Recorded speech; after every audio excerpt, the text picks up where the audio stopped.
Hey my to family, welcome back to my new blog. आप सभी को नमः शिवाय। कैसे हैं आप सभी लोग? आई होप आप लोग बहुत अच्छे होंगे, स्वस्थ होंगे। तो मैं भी ठीक हूँ। तो देखिए, आज है 26 सितंबर और आज मैं यूपी टेट का जो मेरा प्रैक्टिस सेट है उसका प्रैक्टिस सेट 2 को आज स्टार्ट की हूँ। तो मैं वही देख रही थी। तो मेरी दोनों बेटियों का भी तबीयत सही नहीं है।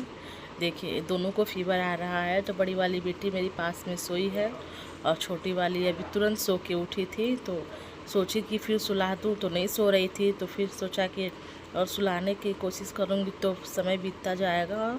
तो इसलिए मैं अपने पढ़ने के लिए बैठ गई थी। तो सुबह के मैं उठी थी 4 बजे और 4 बजे से 5 बजे तक मैंने ईवीएस को रिवीजन किया। उसके बाद से फिर वही डेली का रूटीन, किचन में अपना खाना बनाओ, फिर किचन साफ़ करो, बर्तन धो लो, नहाओ, कपड़ा धो लो, बच्चों को नहलाओ।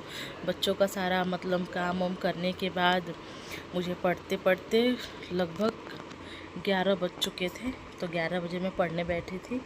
तो अब जब तक मेरे बाबू मुझे पढ़ने देंगे तब तक मैं पढ़ूँगी, वही आधे घंटे पौन घंटे। तो अभी मैं प्रैक्टिस सेट यूपी टेट का प्रैक्टिस सेट 2 को सॉल्व कर रही थी। तो उसमें मैं सीडीपी के क्वेश्चंस को देख रही थी। जो कि कहने का मतलब है कि जो हमारे यूपी टेट का सिलेबस है वो लगभग मतलब डीएलएड से मान के चलिए कि 70 to 75% तक मैच करता है।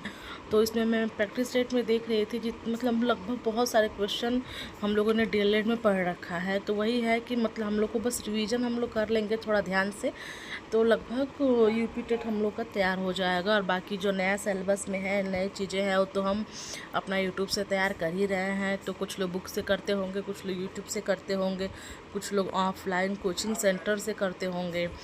तो मैंने चंद्रा इंस्टीट्यूट इलाहाबाद का बैच लिया है, लेकिन मैं वहाँ से ईवीएस और ये सब प्रैक्टिस सेट बस अभी करती हूँ। अभी केवल थ्योरी का मैं पीडीएफ बस देख लेती हूँ, थ्योरी अभी नोट नहीं करती। और फिर बस वैसे ही प्रैक्टिस सेट सॉल्व करती हूँ। जब भी मैंने बताया भी था मेरे एक वीडियो में कि ईवीएस की बहुत अच्छी क्लास वहाँ चलती है, आशीष सर पढ़ाते हैं, लाइव आते हैं 7 सवा 7 बजे। तो ज़रूर से ज़रूर आप लोग उनके लाइव से जुड़िए, बहुत अच्छा आप लोग को मतलब वहाँ कंटेंट मिलेगा क्वेश्चंस का।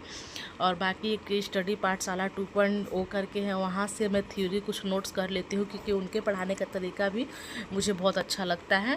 तो ये दोनों इन्हीं दोनों चैनल से मैं अपने यूपी टेट को मतलब टारगेट की हूँ, निकालने वाली हूँ, क्योंकि इन दोनों चैनल से ही मुझे समझ में आता है। तो आप लोग को भी अगर अच्छा लगे तो मतलब उन्हीं से आप लोग पढ़ें। देखिए, कहीं से आप लोग पढ़िए, लेकिन मतलब कहने का है कि आपको जो लैंग्वेज समझ में आए या फिर जिनके पढ़ाने का तरीका समझ में आए तो उसी को आप लोग अपनाएं। इधर उधर 1000 चैनल देखने से केवल समय की बर्बादी होगी और कुछ नहीं होगा। तो मैं अपने एक्सपीरियंस से कह रही हूँ, पाठशाला 2.0 करके है और चंद्रा इंस्टीट्यूट इलाहाबाद वाला, ये दोनों ट्रस्टेड मतलब है। यहाँ अच्छे जब वो लाइव आते हैं तो अच्छे खासे बच्चे जुड़ते हैं। तो इन्हीं से आप लोग अपनी भी तैयारी करें। तो यहाँ देखिए, वही है कि मेरी बेटी परेशान कर रही है। मैं बार बार उसको बुला रही थी कि बेड से गिर ना जाए। और बड़ी वाली बेटी मेरे पास ही सोई थी। तो दोनों का तबीयत सही नहीं है। और आज मैं अपने नीचे वाले रूम में शूट कर रही हूँ। ये मम्मी जी का रूम है। ऊपर वाले रूम में नहीं गई क्योंकि बाबू का दोनों का तबीयत ख़राब है, तो लेके जाना ऊपर फिर लेकर के आना, और इसीलिए और यहीं सो गई थी ये। तो फिर सोचा कि चलो बाबू यहीं सोई है तो मैं भी यहीं अपना पढ़ लेती हूँ। आधे पौन घंटे तो पढ़ना है, क्योंकि उसके बाद से फिर मैं दोनों के दवा देने का टाइम हो जाएगा। तो दोनों को मैं दवा दूँगी। तो 12 साढ़े 12 बजे इनका दूसरा डोज है, क्योंकि पहला मतलब मैंने 7 साढ़े 7 8 बजे तक इनको पहली बार दवा दे दिया था। तो बच्चों का देखिए, तबीयत जब बिगड़ जाता है तो कुछ भी अच्छा नहीं लगता है। आज सोची थी मैं कि इतने मतलब टारगेट बनाई थी, इतना पढ़ लूँगी, लेकिन बच्चों की तबीयत डिस्टर्ब हो गया है तो मतलब कुछ भी अच्छा नहीं लग रहा है। लेकिन पढ़ाई भी हम लोग का डेली रूटीन वर्क ही है, तो इसको मैं छोड़ नहीं सकती। तो थोड़ा बहुत तो मैं पढ़ूँगी ही, क्योंकि डेली रोज़ पढ़ने से ही एक दिन हमें सफलता मिलेगी। या एक दिन अचानक पढ़ने से या 10 दिन में एक दिन पढ़ने से कुछ नहीं होने वाला। तो परिस्थिति चाहे जैसी भी हो, लेकिन पढ़ना पड़ेगा। हाँ, मतलब कहने का है कि वो तो परिस्थिति के ऊपर निर्भर करता है कि आप कैसे मैनेज करते हैं। क्योंकि मान लीजिए अब बच्चों का तबीयत है तो बच्ची थोड़ी मेरी दवा लेके सोई, थोड़ा सा उसको आराम है तो मैं थोड़ा पढ़ ले रही हूँ। तो ज़्यादा मेरे बच्चे परेशान करते हैं। जैसे रात को मैं नहीं पढ़ पाए थे क्योंकि बहुत ज़्यादा दोनों को फीवर आ गया था। तो चलिए फिर आप लोग ऐसे ही मेरे ब्लॉग में जुड़े रहिए और मेरे चैनल को सब्सक्राइब कर लीजिए। तो अब मैं थोड़ी देर बाबू के साथ खेलूँगी, फिर दोनों बच्चों को दवा दूँगी। तो चलिए मिलते हैं नेक्स्ट ब्लॉग में, तब तक के लिए धन्यवाद।